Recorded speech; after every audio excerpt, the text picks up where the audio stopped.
Saturday edition of In the Sheds as we look back on Friday night's fixtures in the Betfred Super League round number 27. The regular season has come and gone for all but two teams. Let's unpack what happened last night. Of course, it was going to be a night of destiny. Who was going to finish in second place? Who was going to finish in the playoff positions? Let's unpack it all right now, starting at the Halliwell Jones Stadium, where the Warrington Wolves cruised to victory, 54 points to nil over the London Broncos last night. That is incredible if you're a Warrington Wolves fan. 120 points for and none conceded in the last two games, and that is why Warrington are crowned the best offence and defence in the regular season of Super League this year. What an incredible job Sam Burgess has done this season to bring Warrington from where they've been under the last two seasons under Davil Powell to where they are this season. Him and his coaching team deserve loads of credit. For Warrington to be the highest scorers but also the best defence is an incredible accolade. They might not go on to make the grand final, they might not go on to win Super League, but this has been a real good transitional year for the Warrington Wolves. You've got to give credit to that. I mean, if it's about the most improved team in Super League, then you don't think you could really argue Warrington Wolves will be right up there this year in terms of who that team is. 54 points to nil, like I say, against the lacklustre London Broncos, it must be said. And I don't say that with any malice. You know, London have provided us this season with incredible entertainment. I wish Mike Eccles and the London Broncos nothing but love and respect and good wishes for the years ahead. I just think it felt to me like they didn't believe last night that they could restrict Warrington enough to make sure that they remained off the bottom of the table. Of course, Hull FC playing Catalan today. I think they expect that the margin was always going to be greater for them, only, of course, the 1 point in it. And I think that probably meant for them that, you know, it was time to give up the ghost a little bit, which was a shame. But like I say, I think Ollie Leyland was playing on one leg. He got substituted for Meadows at half-time. It wasn't a good night at the office for the London Broncos, but I think they've given us so much entertainment this year. A lot of people felt they were going to be the whipping boys of Super League. They have not been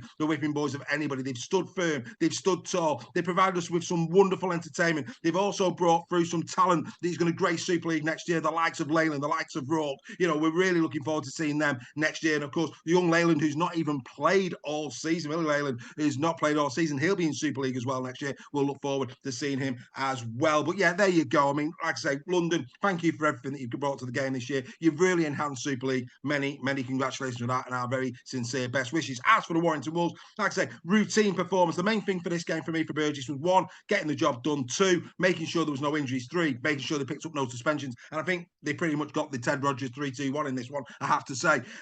You know, let's be fair, the Warrington defence at this moment in time, if it was food, it'd be M&S food. There's no doubt about that. I mean, the defence is quite simply, you know, top of the shops. No doubt about that at all. But it will be tested over the playoff series. Their attack as well, they've had plenty of time over the last two games to really hone that attack. And, you know, let's be fair, they've scored some really special tries. None better than the Aaron Lindop first in this one. The Aaron Lindop first was taken so well. It really was. Go and check that out. This kid, 18 years of age. The world is at his feet. What a player Aaron Lindop is going to be. Future England international, no doubt. The biggest fear that Warrington Wolves fans will have is that Sam Burgess will take him to Australia with him. For me, he is going to be that good. I've seen plenty of rugby league players come through over the years. This kid is exciting me. For 18 years of age, you know, started, of course, the beginning of the season, the opening game, and he scored that try in the corner at the Catalan Dragons, and he scored an absolute worldie from centre in this game. Outstanding stuff. Aaron Lindop, can't wait to see his progress over the next 2 years. He's going to be a very special player indeed. You know, a lot of Warrington players played well in this one. Matty Nicholson, 2 tries in the game, 23 tackles in D, you know, 77 metres made, played well. Curry again in loose forward, looking the part, enjoyed his try as well, didn't he? Harrison, another try for Jimmy Harrison. He's had a fine year as well for the Warrington Wolves, scoring in some key games. He'll be important to them going forward. Duffy back, that was a big bonus. Played about 70 minutes in the game and over 198 metres from 17 carries from him, 14 tackle busts in the game from Matt Duffy. He was back at it, and he'll be a lot better for this run out next week in the first elimination playoff. But let's get into the 3-2-1. The 3 points go to Matty Ashton. What a performance yet again from young Matthew. 21 tries for the season. That's a great return from him. He'll be pleased with that. 3 tries in this one. He also set one up as well. 15 carries for 146 metres. But it was his work off the back fence. I mean, that's the thing. It's not just the tries and the assists. The amount of running that Matty Ashton does in his own half to bring Warrington out of their own half onto the front foot is quite simply superb, and that's why he's getting it. It's not just the fact that he gets the glitz and glamour of the tries. He does the rough stuff as well, and he does it really well. So well done to Matty Ashton. The 2 points go to Lindop. Like I say, what a player. He's got everything. I mean, and what he's going to develop even more. He's still only 18. I think he'll put on a bit of timber over the winter months. We know he's got pace. We know he's got rugby league skills. He's only 18 years of age, and in the same way that, Saints back in the day, to be excited about the likes of Percival. We've had some really great centres, haven't we, over the years coming through in Super League. This kid for me is right in there. Like you say, Wardles, these top quality centres. They all started somewhere, and I can see that in Aaron Lindop. Aaron Lindop, wow, what an incredible breakout year he's had. And he might have something to say yet still in the playoffs. Of course, Roderick Ty missing in this one. He could maybe make Sam Burgess think long and hard about who goes into that right centre spot going into next week. But there's no doubt about it. Lindop, every time he's been called upon, he hasn't let anybody down. He is one to watch. And 1 point he's going to go to Josh Fuel. It's another great game from Fuel. Very similar to Ashton. 17 carries, 198 metres, 161 metres from 14 carries coming out of backfield from him. 11 tackle busts from Josh Fuel. He got 7 of his 10 attempts at goal. He got a try, he got an assist. What more can you want from your winger? Fulis as well. Really good performance. I think it was John Wilkin who said that he reminds him of a young Tommy Makinson. That's high praise indeed, isn't it? But Fulis, don't get me wrong, he might not be, like I said, the glitz and glamour. He might not be a name that is revered in the league, that other supporters respect. But let me tell you now, Josh Fulis is a quality rugby league player who produces good rugby league pretty much every week for the Warrington Wolves. And that's why he's picked time and time again on that right wing for the Warrington Wolves. So there you go. Warrington got the job done. 54 points to 0. Pretty easy victory. Of course, they did what they needed to do to get second spot. The question was Hull KR going to falter at home against the Leeds Rhinos? Let's go over to Craven Park. Hull KR 26, Leeds Rhinos 16 as Hull KR get the job done and get second. And let's be fair, they deserve to be in the top 2 this year due to the quality of the rugby league that they've played. A brilliant job done by Willie Peters this year. Many congratulations to the Robins fans who are watching in the sheds this afternoon. I mean, Leeds Rhinos were a disgrace last week against the Wigan Warriors. Did anybody expect the Leeds Rhinos to win this? Well, probably not, but let me tell you now, it was a much improved Leeds Rhinos, and Reece Martin very nearly. Wow, I mean, talk about problems. If he'd have led the Leeds Rhinos to winning this one, that'd have been an interesting first day in the office, wouldn't it, for Reece at the start of next season? Of course, he's off to Hull KR, but it was a great try from Reece Martin. I thought the Alfie Edgill try was good as well in this game. I mean, they really did put Hull KR under a little bit of pressure, especially in that first half. Great try from Matty Parcell. Petter Hiku, I mean, again, Alfie Edgill might have scored a good try, but he won his time back, wouldn't he? Hiku picking up a quite easy score, all locked up at 10 all at half time, and it was very much game on. And I think, a lot of us would have not have expected that. I think, especially based on the Leeds game the week before, but every conceivable stat tells you just how well Leeds played. They both had 32 completed sets in the game. In terms of the metre making, there was only 50 metres in it, all right, to the favour of KR, but only 50 metre running ball meters between these two teams in it. Post contact meters as well, only 70 between that. Again, KR coming out on the right side of that. Tackle bus, only 1 in it, 35 played 34 again to KR. The margins were fine, but the quality of KR, the confidence of KR, it didn't matter. If it was going to be a grinding game, you always felt that KR would come through and get the job done, because that's what they've been doing all season. Tom Opachik, not his last game, well, could be his last game actually. We don't know. It all depends on the likes of Gildart, etc., who's come back in, who's going to, he's been on the sidelines quite a lot. That could be Tom Opachik's final game at Craven Park, and he goes over with a try. Jesse Susi, Asasu, whatever you want to say, another try from him. I mean, and they were saying it in commentary. He does that all the time, but you just can't stop it. It's like the Leigh Leopards left edge. You know it's coming. I mean, you can't stop him. He's had a great return for a prop forward this year as Sue. He played well. And of course, Joe Burgess going in as well. Joe Burgess, another player who's really come up trumps for Willie Peters this year. Great performance this. KR, again, they needed to get the job done. Leeds Rhinos far more of a test than perhaps London Broncos was going to be. And for that first period, Leeds were making them work for it. And that's what you want. As a neutral, you want that. You want teams to have integrity, to make other teams win it. And I'm pleased. I mean, that's what's really pleasing about this. We don't want people getting in through the back door. We don't. We want people to win the League Leaders Shield because they won it. We want people to get second because they made it happen. That's what we want. And we want teams in the playoffs who deserve to be in there because they made it happen. I'm delighted Hull KR fully deserving. I think nobody could argue that Hull KR deserves the second spot this year. They have been consistent. They have been brilliant to watch, very entertaining. Many congratulations to them. No issues here.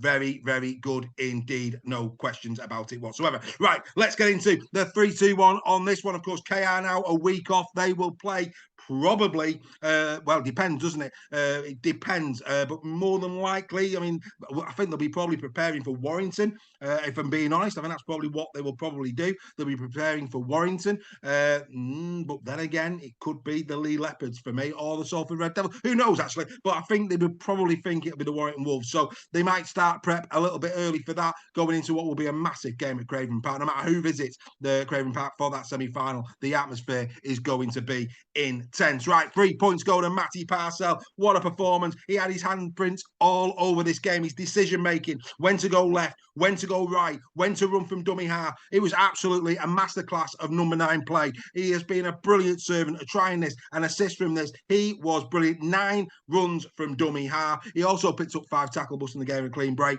Matty Parcell, what a performance from you. I mean, he was brilliant the week before as well, wasn't he? Outstanding performance once more from Matty Parcell. 2 points I'm going to give to Petter Hiku. Yeah, he got a very simple try in there. He also got an assist. You know, good in D, good in attack. I mean, Petter Hiku's had a really, really solid season. I'm going to give the 2 points to Petter Hiku. And the 1 point I'm going to give to Rhys Martin in defeat. Another masterclass of second row rugby league. I mean, what an addition he's going to be for the Robins next season. You know, 1 try in this one, 33 tackles in D, 18 carries, 128 metres. He got 2 of his 3 kicks. You know, Rhys Martin, real solid. There you go. 3 for Parcell, 2 for Hiku, 1 for Martin. Do you agree with that? Do you not agree with that? Let us know in the chat. But the Robins, they got a week off. They're going to be awaiting either Warrington, Leigh, or Salford. It won't be Saints, because, of course, if Saints beat the Warrington Wolves, they would be going to the Wigan Warriors. And on that note, let's go to the LSV.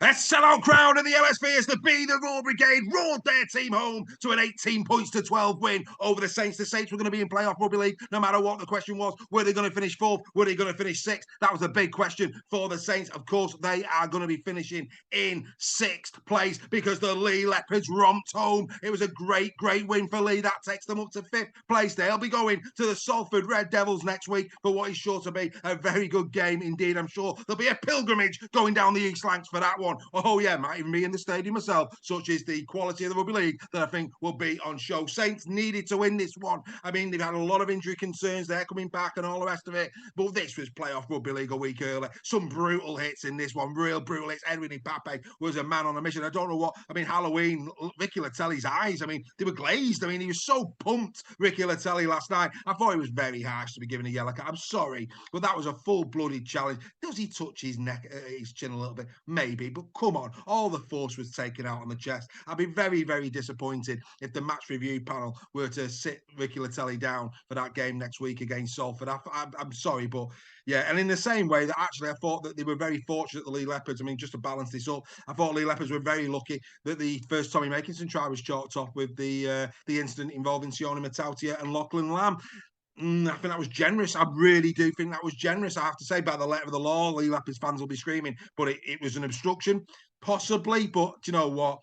Nah, I think we've got to be very careful if we're giving those for obstruction. But hey, that's it. That said, you know, Rubber the Green. I mean, I was watching Red VTV. I do like watching a bit of Red VTV. They were next to the refuge store as well. Don't know if they would want the time again with that one, you know, being where the rubbish is dumped. But anyway, that's another story. But the bottom line is, you know, if you look at, you know, what they were saying on Red VTV, they were talking about the fact that they didn't think they got the Rubber the Green. Don't know about that, chaps. I don't know about that at all. When you consider the, you know, the Wellesby little flick that got a knock on right on the Leopards line, is of course they were attacking you and could easily have gone in and scored. Then the Whitley one where he just nudges the ball with his foot, again giving us a knock on. A couple of big decisions there went your way. Didn't see you complaining about those. I thought actually there was a few contentious decisions in this one. They probably evened themselves up during the course of the game. I thought Leigh Moore had a pretty decent match, if I'm being perfectly honest. And I thought both teams had a great game. It was a spectacle for the eyes, this, for any neutral out there. It really was. It was a bit of a, you know, seesaw battle.